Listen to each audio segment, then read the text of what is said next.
Ya, alhamdulillah ya siang hari ini kita bertemu ya di pelajaran matematika.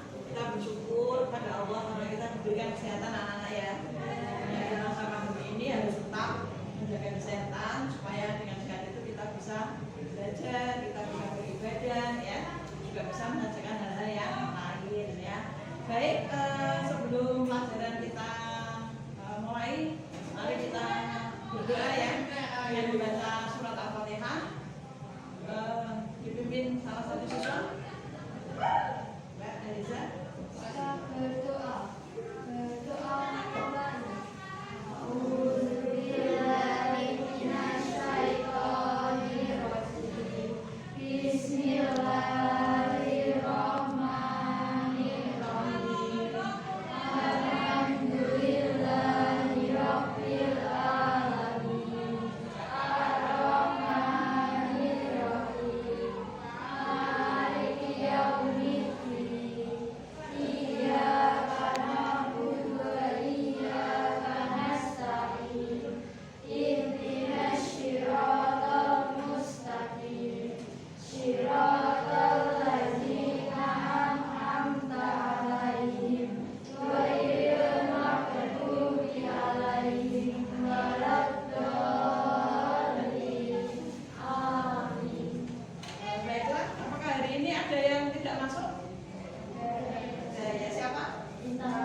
pelajari adalah ini ya, untuk kompetensi dasar dan tujuan pembelajaran. Anak-anak bisa lihat di layar ya, di situ di sini ya. Kita akan ini tujuannya adalah menemukan rumus luas prisma, lalu menemukan rumus volume prisma juga ya.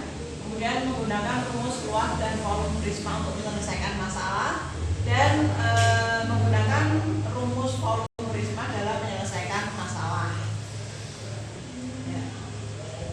Kemudian setelah itu ya, sebelum kita sampai ke pembelajaran, mari anak-anak mungkin untuk mengawali supaya kita lebih semangat ya, kita biasa ice breaking, tepuk ya anak-anak ya, untuk menyatukan fokus. Coba tepuk 1, tepuk 2, 3, ya 1, 3, 2.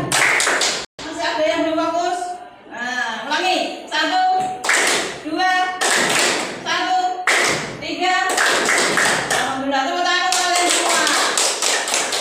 Ya, selanjutnya adalah kita akan coba untuk lebih fokus lagi. Kita akan mencoba teknik stop ya. Ya, di sini nanti anak-anak kita akan mencoba hal baru yang nanti manfaatnya akan kalian rasakan. Nanti kita coba anak-anak ya. Ya.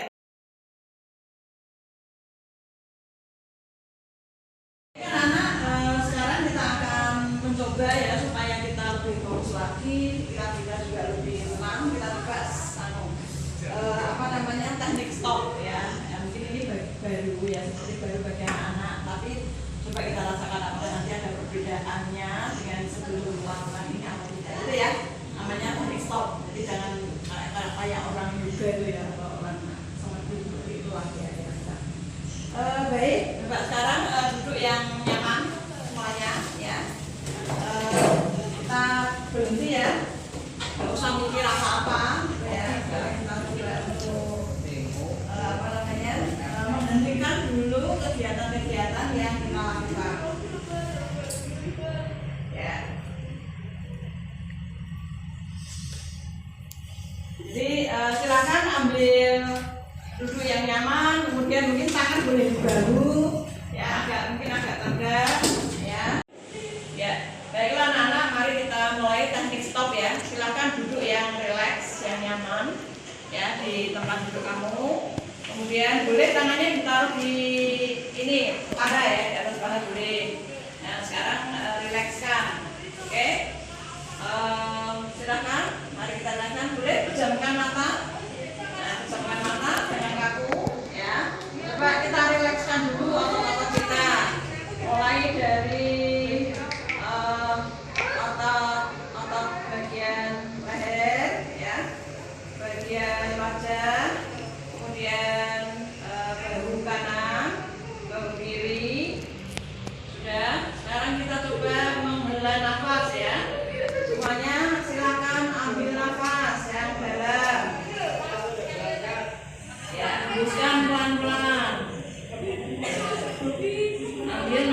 lagi, hembuskan pelan-pelan.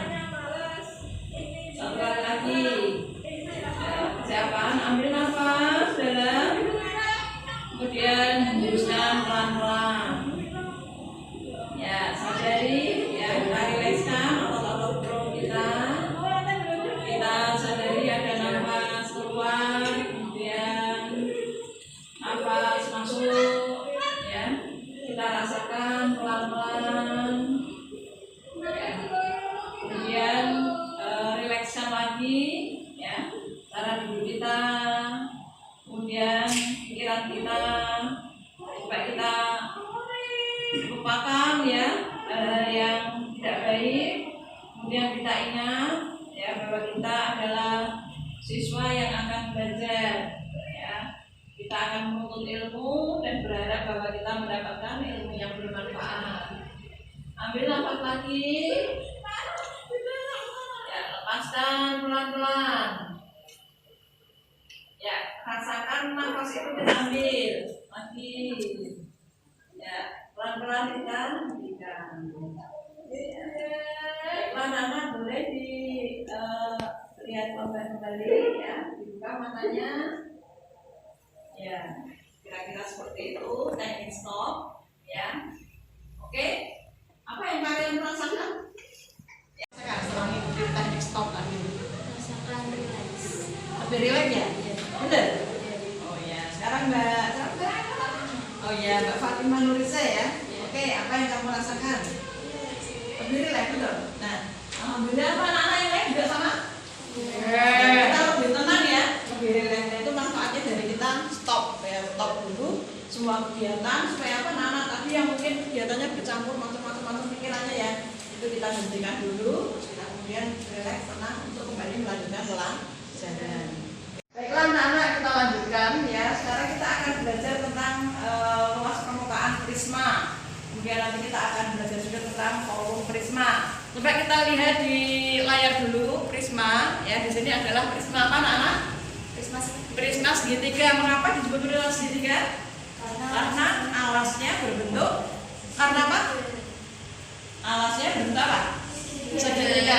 Kalau nanti prismanya alasnya berbentuk persegi berarti apa? Prisma persegi. Kalau alasnya berbentuk segi lima, prisma segitiga. Coba memiliki berapa sisi? Di situ yang kanan, kiri, depan berarti ya 3. Terus bawah dan atas. Berarti ada berapa sisi? 9. Hah? Berapa sisi? 5 ya, betul. Ya, itu ada 5. Kemudian di sini lihat, kalau kita mau mencari rumus luas permukaannya berarti 2 kali alas kali alas kali tinggi. Nah, sekarang itu untuk luas permukaan prisma. Baiklah anak-anak, mari kita lanjutkan dengan yang video yang kedua ya, tentang volume prisma. Ya, sekarang bisa melihat ke depan semua. Silakan dilihat di sini videonya.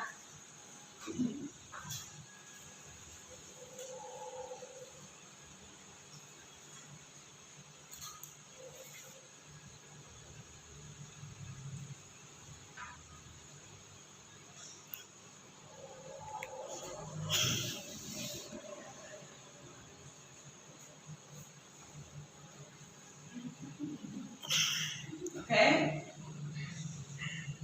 Ya. Cukup ya. Oke. Baiklah anak-anak, kita sudah menyelesaikan 2 materi ya. Sekarang nanti coba untuk kelompok yang apa namanya ini apa Mbak? Auditori ya. Auditori nanti tugasmu adalah nanti kamu bisa menyimpulkan, kemudian nanti mengirim ke ustazah bentuknya voice note anak-anak ya. Nanti dibuat di voice note itu ya. Untuk auditori, oke. Kemudian untuk yang kelompok ini kelompok apa Mbak? Kelompok kinestetik. Ya, kinestetik nanti bisa membuat dalam bentuk apa namanya? Ini bangun sederhana. Ya, bangun sederhana dari prisma itu nanti bisa kalian buat dengan itu apa namanya? Kertas karton atau kertas gambar yang berwarna yang menarik sehingga nanti bisa kita apa namanya jadikan peraga sederhana ya. Kalau yang untuk kelompok ini kelompok apa ini? visual ya. Nanti kalian apa namanya tugasnya adalah menggambar ya di karton prisma ya, prisma segitiga, prisma segi empat itu seperti itu ya nanti begitu. Nah dan sekarang anak-anak sampailah kita pada kesimpulan ya. Nanti ingin tanya coba dari kalian ini siapa yang bisa menyimpulkan tentang rumus luas permukaan dan volume prisma ya. Angkat tangan ya, alhamdulillah Mbak Haliza, coba apa yang kamu simpulkan? Luas permukaan prisma segitiga 2 kali luas alas ditambah keliling alas kali tinggi ya. prisma. Alhamdulillah. Terus? Volumenya luas alas kali tinggi. Oke, tepuk tangan dulu Mbak Haliza. Ya, baiklah anak-anak, sekarang kita akan sampai pada kegiatan penutup ya. Kesimpulan kita tadi sudah dibacakan oleh Mbak Haliza. Sekarang misalnya saya tanya, kalau nanti prismanya itu berbentuk prisma segi 5, maka nanti volumenya apakah tetap luas alas kali tinggi? Coba, betul atau salah, Mbak? Betul atau salah? Ya, jawab betul ya? Oke, ya, betul. Itu adalah ya. Baik, anak-anak, itu saja. Kemudian untuk rencana pembelajaran berikutnya nanti kita pelajari lagi tentang bangun rumah yang lain ya, tentang limas. Dan untuk mengakhiri pembelajaran ini, semoga kita mendapatkan ilmu yang bermanfaat. Dan mari kita menyanyikan lagu apa? Sorak-sorak matematik.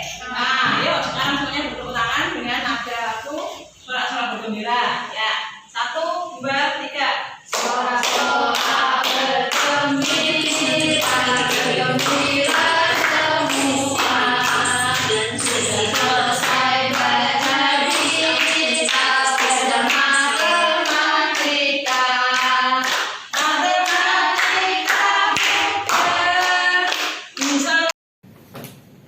Assalamualaikum warahmatullahi wabarakatuh. Baiklah Bapak Ibu, saya akan menyampaikan refleksi berkaitan dengan pembelajaran sosial emosional yang tadi kami lakukan. Pada refleksi kali ini mungkin perasaan saya dulu ya, setelah melaksanakan pembelajaran ini. Kalau perasaan saya sih pertamanya ya senang, lega gitu. Mengapa? Karena ini adalah satu kewajiban yang harus saya penuhi untuk atau di dalam program pendidikan guru penggerak ini, sehingga ya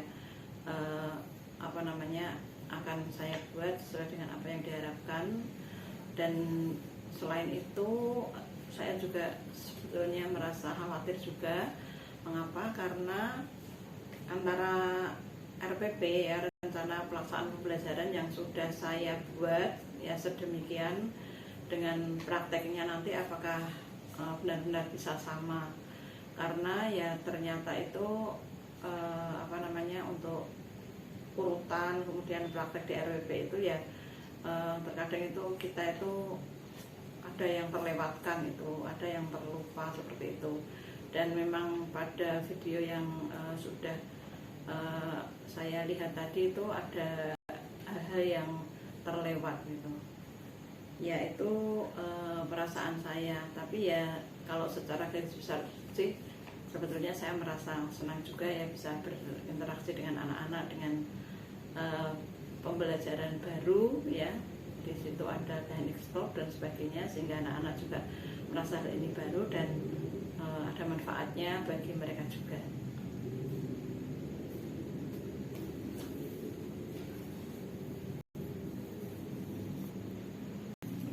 Yang berikutnya akan saya sampaikan ya jawaban dari pertanyaan yang kedua ya. Pembelajaran apa yang saya dapatkan selama perencanaan dan pelaksanaan pembelajaran sosial emosional ini. Pembelajaran yang saya dapatkan tentunya awal ketika pertama kali mendengar istilah pembelajaran sosial emosional itu senang ya sebetulnya, karena sosial emosional itu kan berarti menyangkut ruh ya. Kalau misalkan itu manusia yang terdiri dari unsur jasad dan ruh, maka sosial emosional itu adalah ruhnya. Kalau kognitif itu adalah jasadnya, mungkin sosial emosional itu adalah jiwanya gitu. Sehingga saya sendiri sangat antusias ya untuk pembelajaran ini. Kemudian setelah masuk mempelajari pembelajaran ini, di dalamnya ternyata ada banyak sekali hal-hal yang harus kita ingat dan kita identifikasi begitu ya. Ya semacam seperti bagaimana pengelolaan diri, bagaimana bertanggung jawab dan sebagainya itu harus dipilah-pilah satu-satu. Nah di situ awal mula membuat RPP-nya itu saya sedikit agak mengalami kesulitan sehingga ya dengan step by step ya, dengan membaca, kemudian dengan semangat dari teman-teman, dengan bimbingan dari fasilitator, akhirnya ya selesai juga RPP itu ya. RPP yang merupakan perpaduan antara pembelajaran diferensial dan pembelajaran sosial emosional ini untuk perencanaannya ya. Kemudian kita rangkum kita buat dalam satu bentuk RPP yang barangkali karena saya suka dengan warna-warna dan sebagainya, kemudian saya kemas di dalam bentuk Canva itu ya. Kemudian yang berikutnya pada pelaksanaannya bagaimana?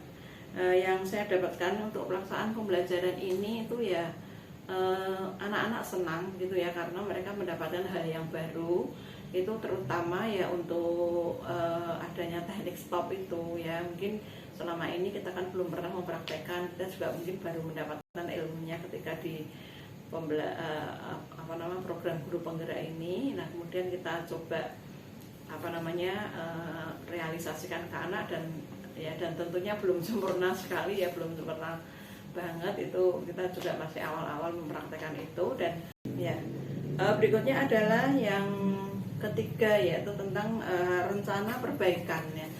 Rencana perbaikan tentunya ada ya. Jadi kalau misalkan ini saya ibaratkan sebagai langkah awal saya di dalam membimbing anak-anak dengan metode dengan menggunakan pembelajaran sosial emosional yang diintegrasikan dengan pembelajaran berdiferensiasi, maka banyak sekali ya tentunya rencana perbaikan yang akan saya lakukan ya.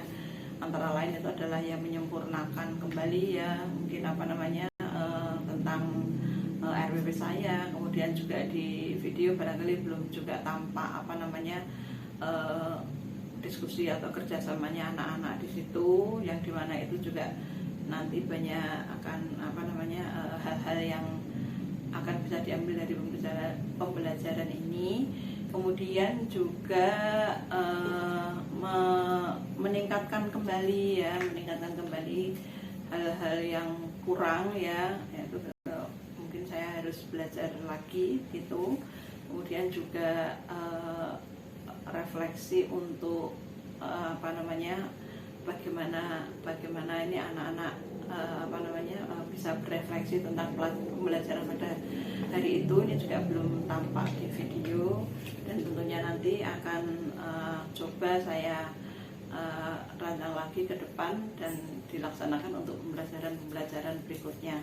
Yang jelas untuk pembelajaran ini antusias, dan kita selalu bersemangat untuk senantiasa memperbaiki diri dan semangat untuk senantiasa terus belajar, sehingga kita akan menjadi pembelajar sepanjang hayat. Terima kasih. Assalamualaikum warahmatullahi wabarakatuh.